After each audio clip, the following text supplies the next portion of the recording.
1 Reis, capítulo 18, verso de número 20 ao verso 40. Serão 20 versículos, então eu serei bem rápido na leitura, porém eu quero que você acompanhe a leitura, tá? Mantenha a sua Bíblia aberta, porque isso é muito importante. Olha o que diz, irmãos. Então enviou Acabe mensageiros a todos os filhos de Israel e ajuntou os profetas no monte Carmelo.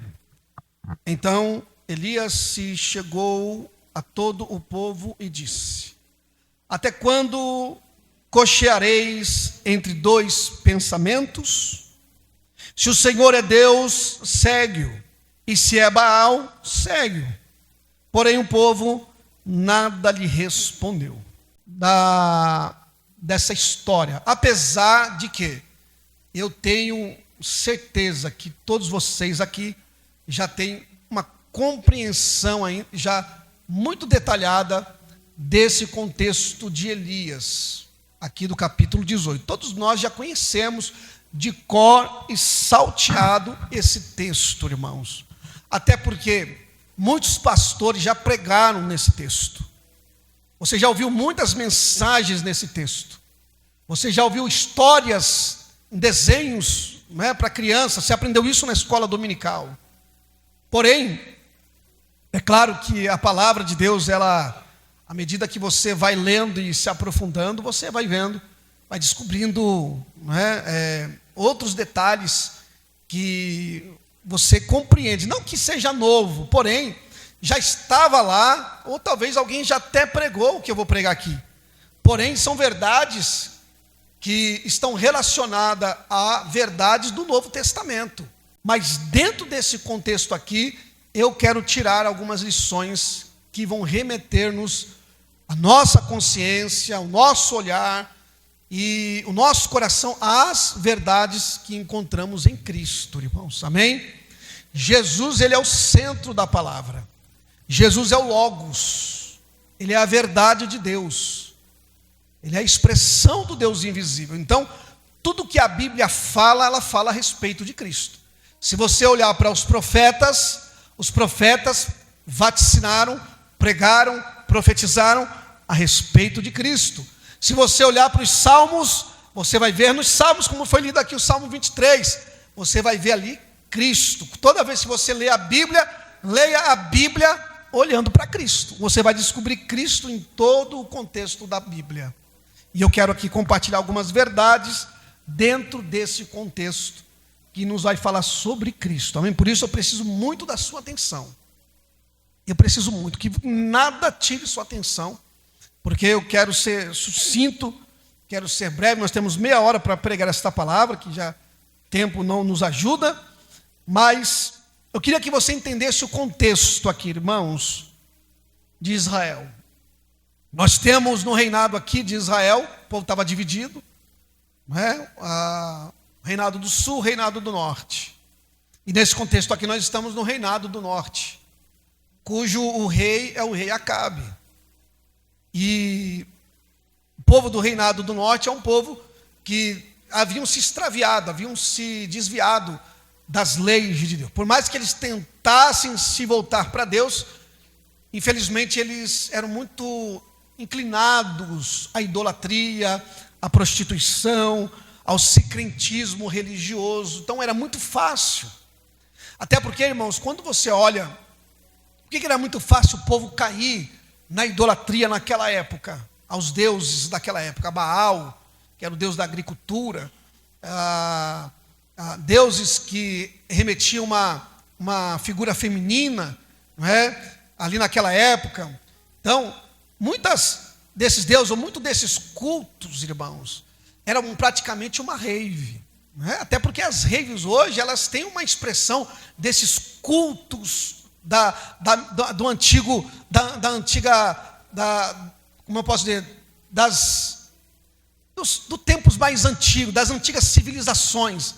Há muitas expressões nessas raves, mas não estou condenando essas questões, estou dizendo que o mundo hoje, ele é uma representação, ele é uma figura, ele é uma expressão em muitos dos seus aspectos de religiões que buscam satisfazer o desejo do coração humano.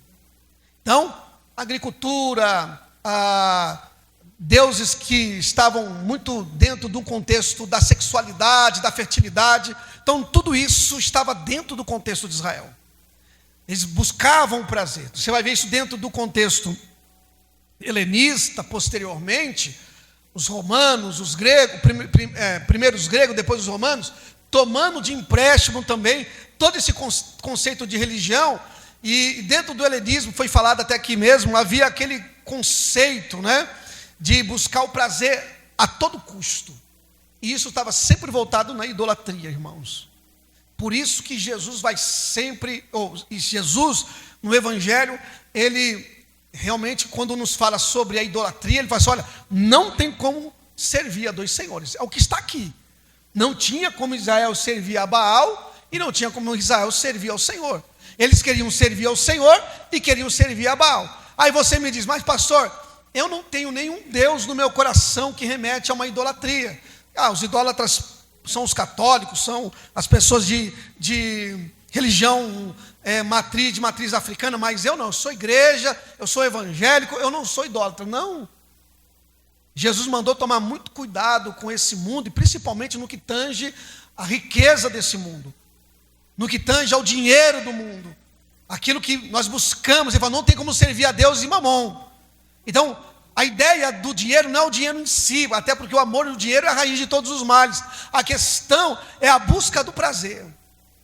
E a ideia aqui, irmãos, é que os cultos ali em Israel era puro prazer em todo o aspecto da sexualidade, da comida. Então, era uma busca da satisfação humana. Então, o povo se perdia, o povo se autodestruía, porque deixavam de lado os princípios de Deus. Então, é esse contexto. Nós temos no reinado, além de Acabe, um rei desviado, nós temos também sua esposa, Jezabel. Jezabel, que é um reflexo da manipulação emocional e espiritual, irmãos. Esse é o reflexo de Jezabel.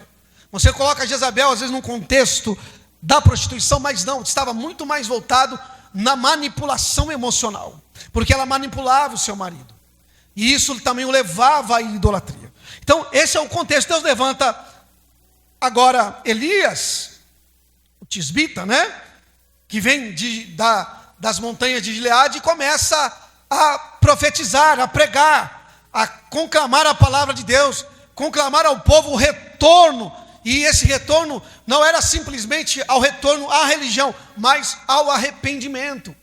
Que o povo buscasse a Deus em verdade, que o povo se voltasse para Deus em adoração, que o povo realmente se voltasse unicamente a Deus. E é no verso 20 e 21 que ele diz uma palavra: segui ao Senhor, somente ao Senhor, ou vocês seguem a Baal. Não tem como seguir dois deuses, não tem como servir dois deuses, não tem como cochear em dois pensamentos. Eu li aqui, irmão, de uma forma provocativa e muito um desejo realmente de ler Apocalipse capítulo 3, porque ali tem um contexto para nós, quando Jesus ele confronta a igreja de Laodiceia. Como é que ele confronta a igreja de Laodiceia? Dizendo: vocês não são quente, vocês também não são frio, porém vocês são mornos. Não é? Vocês são mornos. Por quê?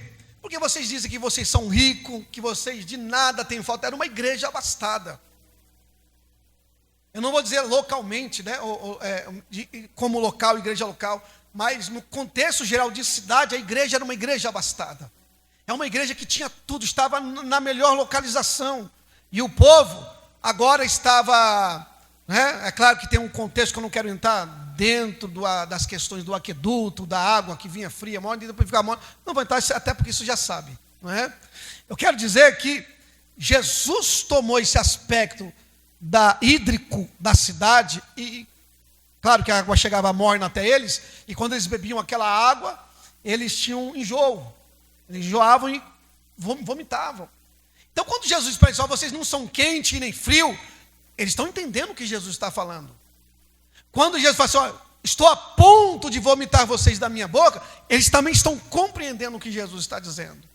Então, quando Elias está dizendo, olha, não fique cocheando aí em dois pensamentos. Vocês têm que seguir ou a Deus, sendo que Ele é Deus, se você entende que Ele é Deus, ou vocês seguem a Baal. E isso se dá num grande desafio, irmãos, de provar, não por orgulho pessoal de Elias, e nem muito menos Deus queria se autoprovar, irmão, porque Deus não precisa disso.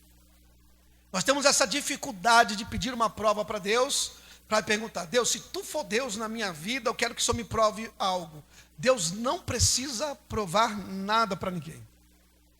Ele é Deus independente, assim como o sol é sol, independente das tempestades, das noites escuras, das nuvens que o encobrem, o sol está lá brilhando, com todo o seu esplendor. O sol é sol, pode passar maior tempestade, pode cobrir tudo em horas e meses, mas o sol continuará lá brilhando, ele vai ser o sol.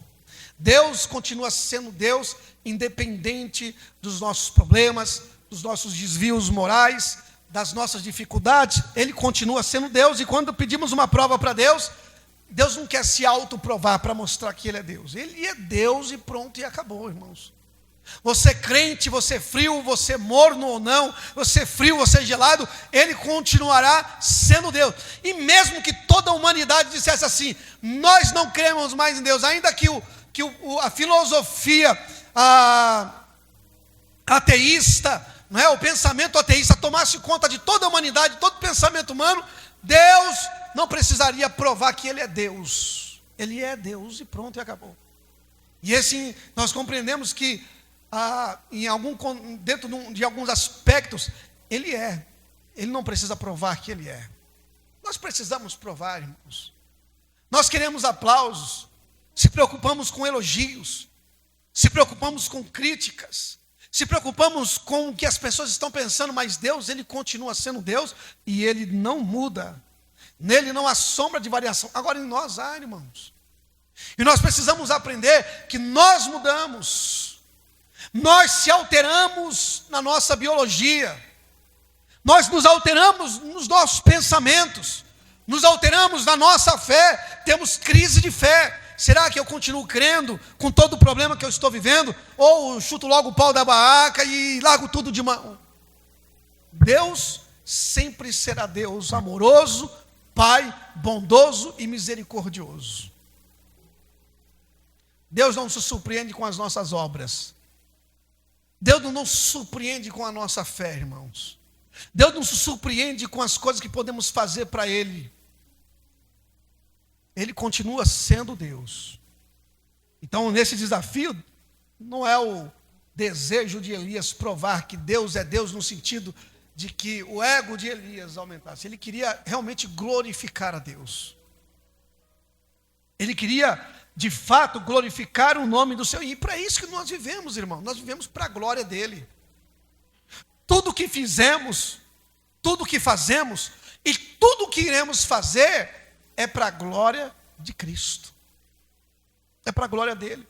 Então nós vivemos para a glória de Deus. O fim último de todo o homem é viver para Deus e se alegrar nele e viver para a sua glória. Esse é o fim último. Você não vive para a sua glória, você não vive, por mais que você busque o seu prazer dentro de uma medida que a Bíblia nos ensina e nos diz o que é bom, porém, o que você faz, quer comais, quer bebais, fazei tudo isso para a glória de Deus, irmãos, como diz a Bíblia. Se você comeu hoje, dê glória a Deus. Não comeu? Dê glória a Deus também, irmãos. Se você conseguiu comprar a melhor roupa, glorifique a Deus. Não consegui comprar, continue glorificando a Ele. Está tudo em vento em polpa na sua vida, glória a Deus. Está tudo dando errado, glória a Deus também, irmãos. Alguém falou aqui dos 10 leprosos? Quem foi que falou? O pastor falou dos 10 leprosos. Seja grato, irmãos.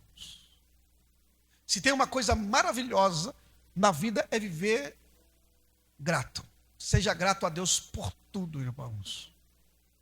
Seja grato pela sua vida. Seja grato pelo seu casamento. Seja grato pela sua família.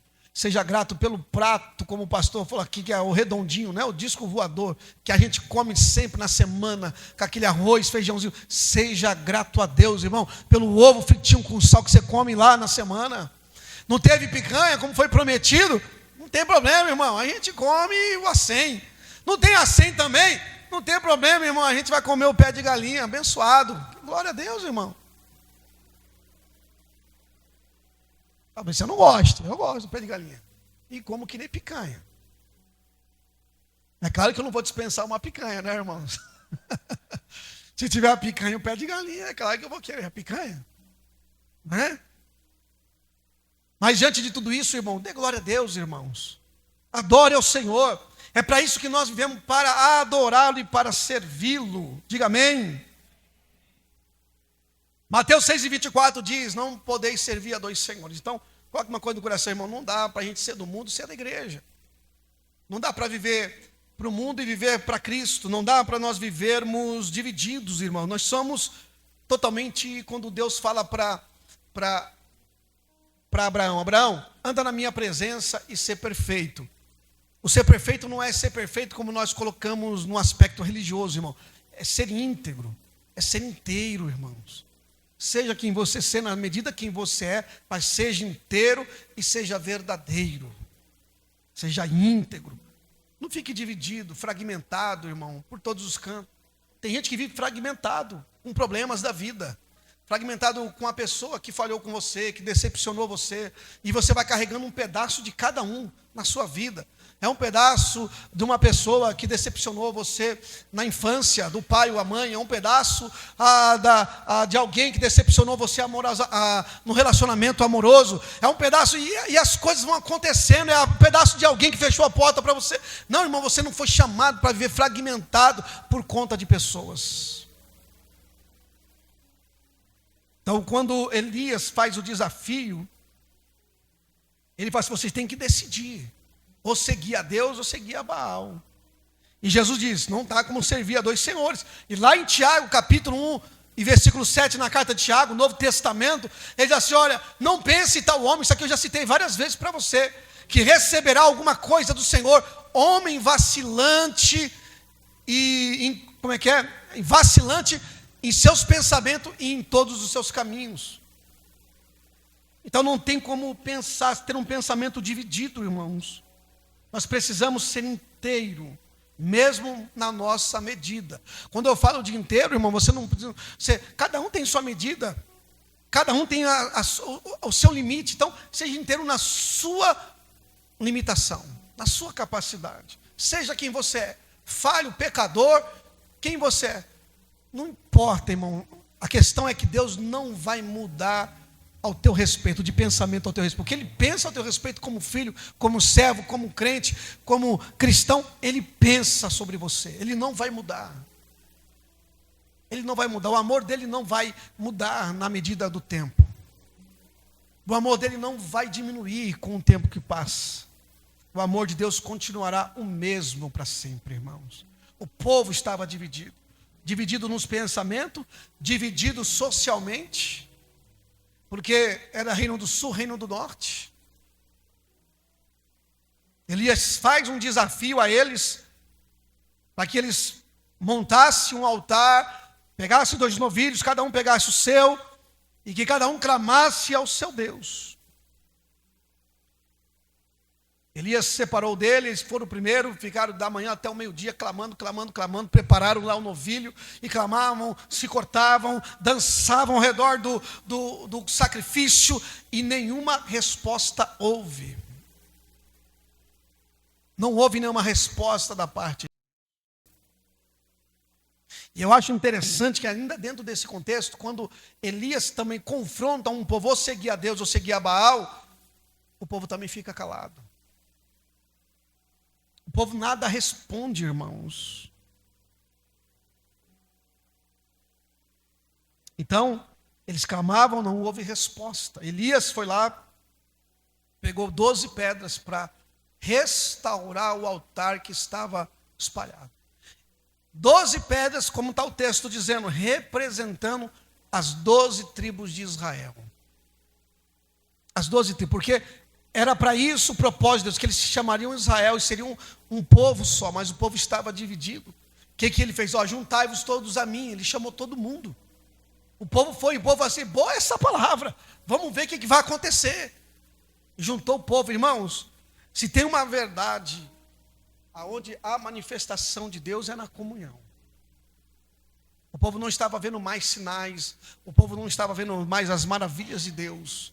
Mas no dia que Elias juntou o povo, primeiro ele juntou o altar, as 12 pedras, foi lá, montou, estava espalhado, destruído, juntou representando as 12 tribos.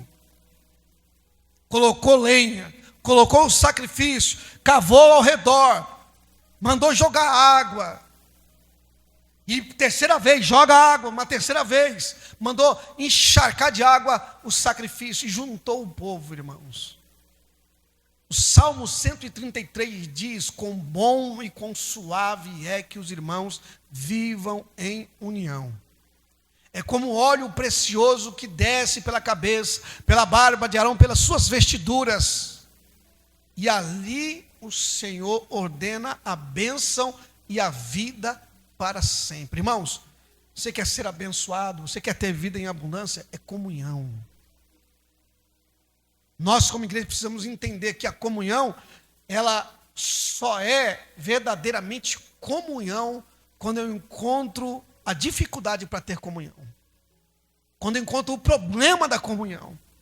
Quando eu encontro os erros que atrapalham a comunhão, aí a minha comunhão tem que se manifestar. Se nós não entendemos o que é a igreja de Cristo, irmãos, não haverá a manifestação de Deus. E é fato que a igreja não salva.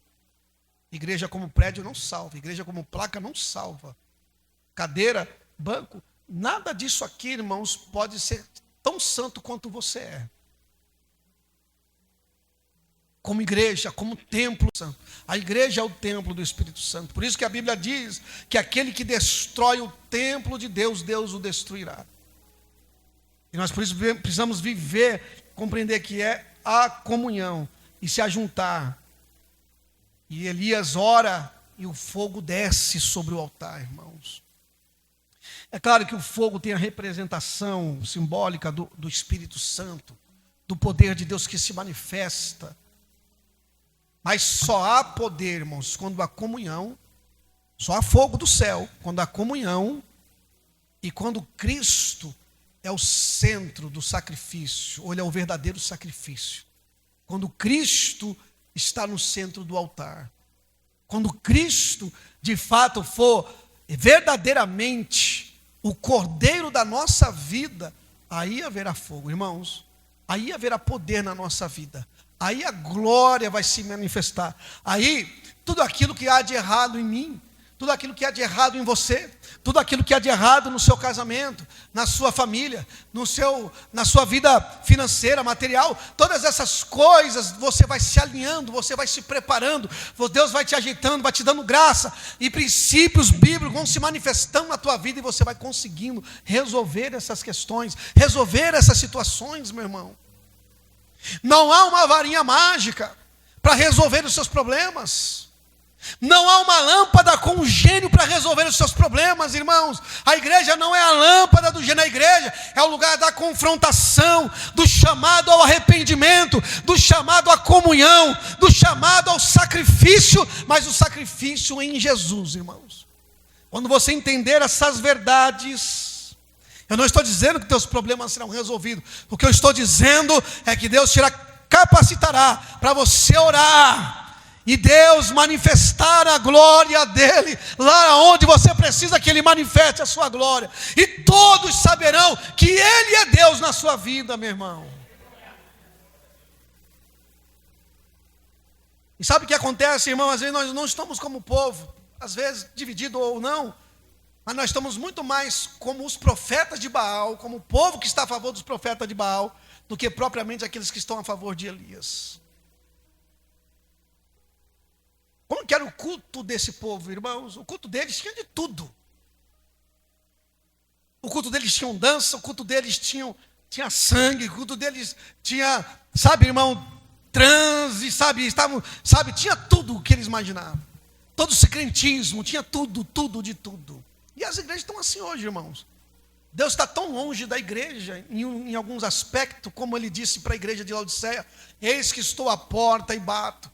Só que vocês estão tão preocupados, sabe? Vocês estão, que nem os profetas de Baal, vocês estão preocupados se o fogo vai cair, vocês estão preocupados se o cordeiro, vocês estão preocupados se cortar, vocês estão preocupados em dançar, mas vocês não estão preocupados com a minha glória.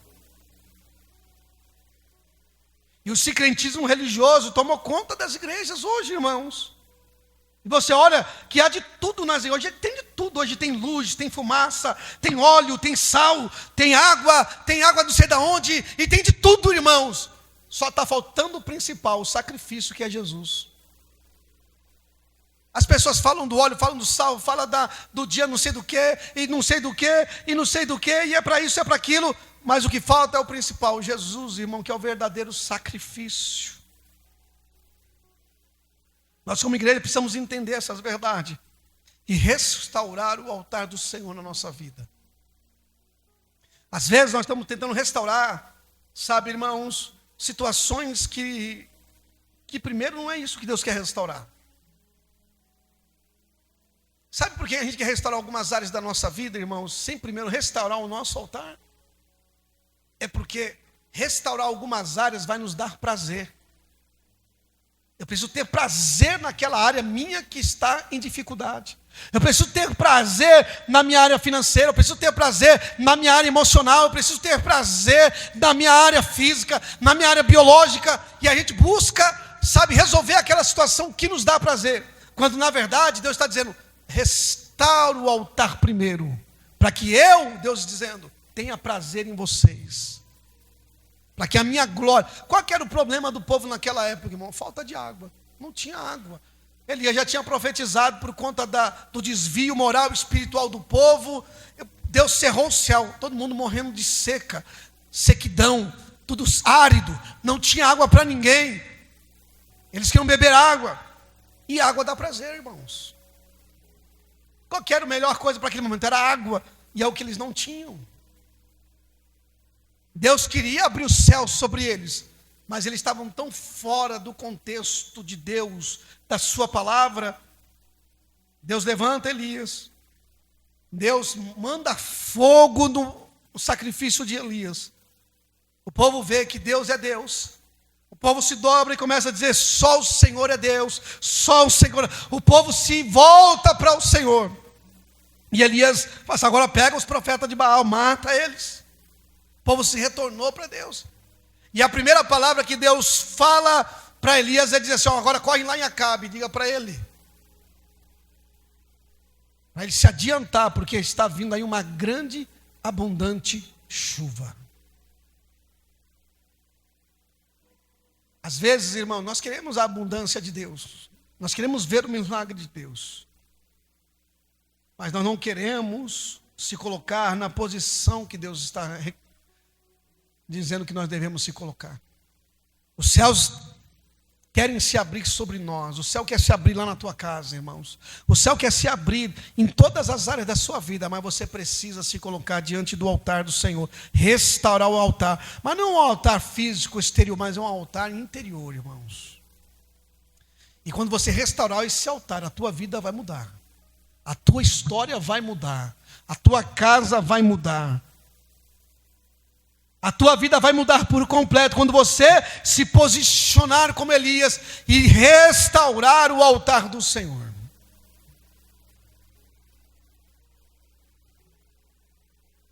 E o povo se preparou, Elias se preparou, o povo de Baal se preparou, mas não houve resposta para o povo de Baal, ou para os profetas de Baal. Houve resposta no altar que tinha sacrifício verdadeiro, irmãos. E é claro, irmãos, vamos falar de culto. Nós estamos esperando muito do culto. Nós estamos esperando muito de pessoas do culto, irmãos. Quando na verdade Deus está esperando de você.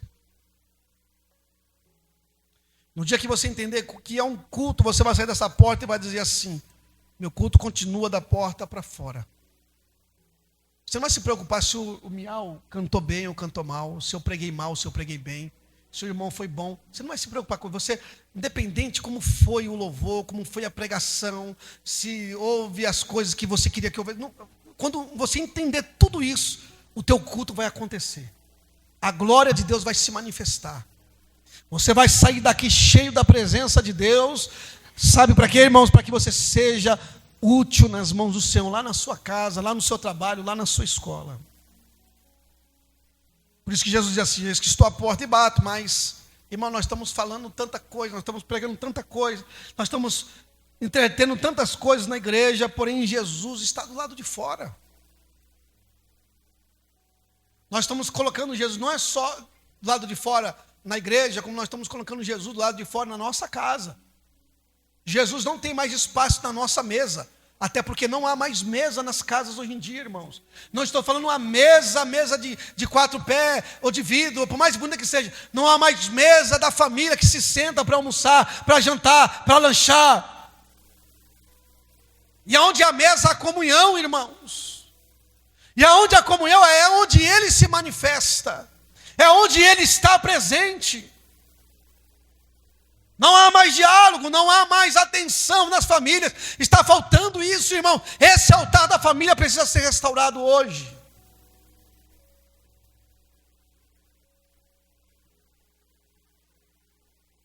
Infelizmente o entretenimento tomou conta, irmão, da igreja, das famílias, porque na nossa casa está repleta de entretenimento. E o que o diabo mais quer hoje em dia, irmão, não é te colocar no pecado, na prostituição, no adultério, na fornicação. O diabo não está tão preocupado. O que o diabo quer fazer hoje em dia é distrair você. Você é distraído, irmão. Você não quer saber de Deus, você não quer saber. Moralmente você vai estar assim, ó. E isso é o maior problema da igreja hoje, porque a igreja, ela se tornou moralista, extremamente conservadora em certo aspecto, até porque então somos conservadores, mas não atuamos num conservadorismo. Ser conservador é uma coisa, conservadorismo é outra coisa. Só que nós estamos atuando tanto no conservadorismo, que nós deixamos de lado a verdadeira essência do Evangelho. A verdadeira graça de Cristo, do perdão, do amor, do sacrifício. Estamos deixando de lado.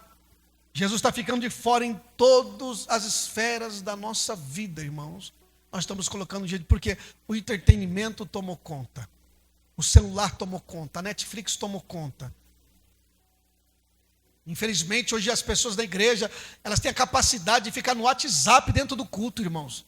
Elas têm a capacidade de ficar nas redes sociais dentro do culto, irmãos. Que miséria é essa? É um pecado terrível diante da presença de Deus. Não sei como que as pessoas conseguem se manter num nível desse dentro da igreja. As pessoas não têm mais reverência, não têm mais compromisso. O evangelho está ficando de lado, irmãos. Como nós queremos o fogo, como nós queremos arrependimento, como nós queremos avivamento, se não há mudança em nós. Como nós queremos mudar o nosso irmão, mudar as pessoas, mudar o nosso cônjuge, mudar as famílias, se não há mudança em nós.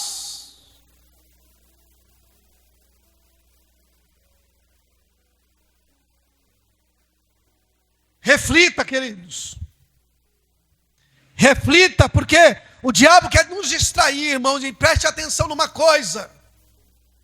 Você pensa que quando Jesus voltar, o mundo vai estar um caos. Não, irmãos, pensa nisso não, irmãos, brinca não. É claro que o mundo já está um caos, entre guerras, terremotos, entre tantas aflições que o mundo está. Porém, a Bíblia diz que a hora e o dia nós não sabemos, mas ele virá como um ladrão na noite.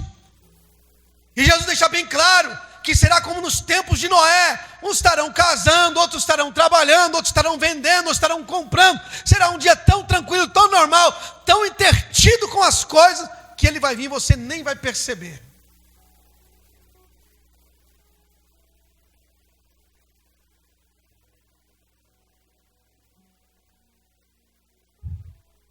Pensa sobre isso, irmãos. Reflita no que está sendo pregado, ministrado aqui nessa noite. Se nós queremos ver a ação de Deus, nós precisamos restaurar o nosso altar. E não é só o altar da igreja não, irmãos. Porque o altar da igreja está muito bom, está muito bonito. Nós estamos aqui, irmãos, bonitos, bem arrumados. Mas é aquele altar onde Deus quer se manifestar que nós precisamos consertá-lo. É realmente edificar ele novamente e colocar realmente quem é o dono do altar. Não somos nós, o dono do altar é Cristo, irmãos. Ele é o sacrifício verdadeiro. Ele é o sacrifício perfeito. Ele é o sacrifício, aonde há comunhão, onde há sacrifício e aonde há fogo, há a manifestação do Senhor na nossa vida. A restauração da nação, a restauração da cidade, a restauração da vida espiritual, a restauração de todas as esferas da nossa vida. Tudo começa no interior. Se você quer restaurar o exterior primeiro, irmão, você está enganado. Primeiro começa no interior. Jesus deixou bem claro. Se lava primeiro o interior do copo, para depois lavar pelo lado de fora do prato. Primeiro se lava lá no interior. É assim que o Espírito Santo de Deus trabalha, no interior. Só que qual que é o nosso problema? Nós mudamos a nossa agenda em nome da igreja, nós mudamos nosso estereótipo por causa da igreja, mas não mudamos o nosso interior por causa de Jesus. Porque o único que pode morar lá, sentar no trono lá, que você está sentado hoje, que é o seu orgulho, o seu ego, que você precisa destronar ele daí e falar, Jesus pode sentar e reinar sobre a minha vida. Começa a mudança lá. É ali que você começa a restaurar o altar da tua vida. Diz amém?